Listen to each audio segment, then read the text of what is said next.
My wife's here with me, so I'm going to use we a lot. First, we want to say thank you to Senator Alan Clark for this opportunity, and thanks to all people involved or concerned for family matters and children's safety. What we have learned through this past 2 years will be hard to explain in a short statement. Many troubling case-specific items are not mentioned. Our family is not perfect, but we have never done anything to deserve a lifelong punishment of separation from this very loved grandchild. We have endured over 500 days of loss, and the offender has not done any time in jail for his abuse to this child.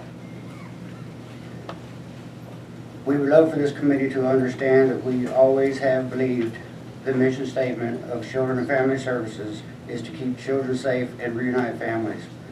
That family courts are to make unbiased decisions based on laws, truth, facts, evidence for the best interest of the child. We feel none of these things were managed properly in our case. When many calls were made to ask for help from Tennessee and Arkansas Department of Human Services, these departments basically ignored our concerns, and investigations were taken very lightly, even with many items of proof of abuse to our granddaughter.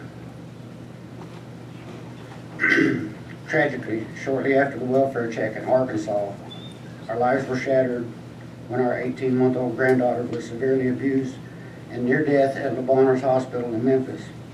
No one called any of her family members to tell us she was injured or in critical condition.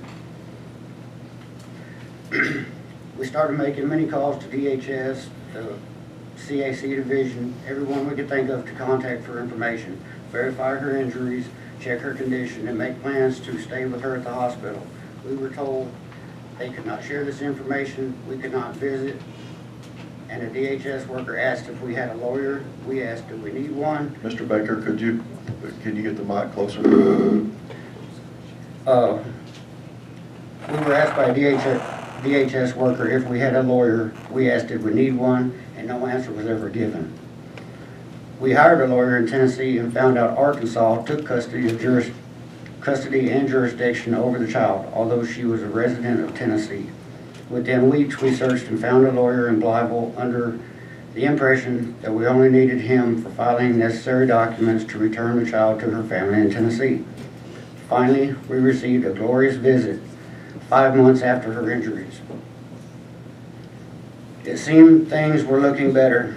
A few weeks and many more calls later, we tried to schedule our next ordered visit and was told that there was no order and that they would check with the judge to see if we had more visits.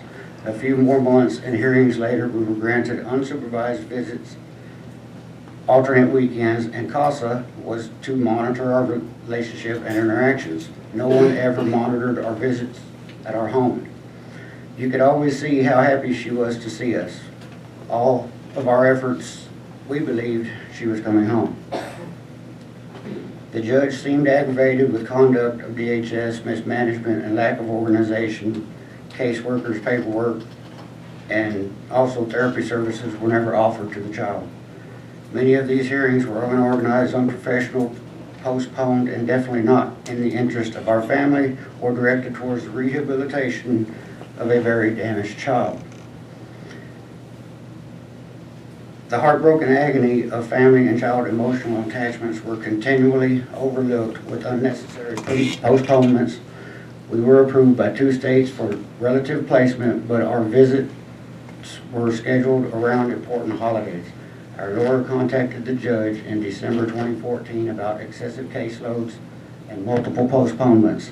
The judge accepted our concerns and ordered a 5-day visit for Christmas to be returned at 12 o'clock Christmas Day. We were very thankful. She was a very happy child at this time with her new presence and loving family. She said she wanted to stay at her house with Papa, Nana, Bubba, and her new toys. We prepared her to go, and she was not happy. We had visits until our placement hearing in January 30th, where we were denied placement. The judge asked all attorneys if our visit should remain, and all attorneys' responses were yes, except for the GAL. She requested visits to cease and had no objection to a final visit. Then requested a hair follicle test for visits to continue. We did not object, but we did object to any restrictions to the visitations. The judge did not accept this recommendation in full.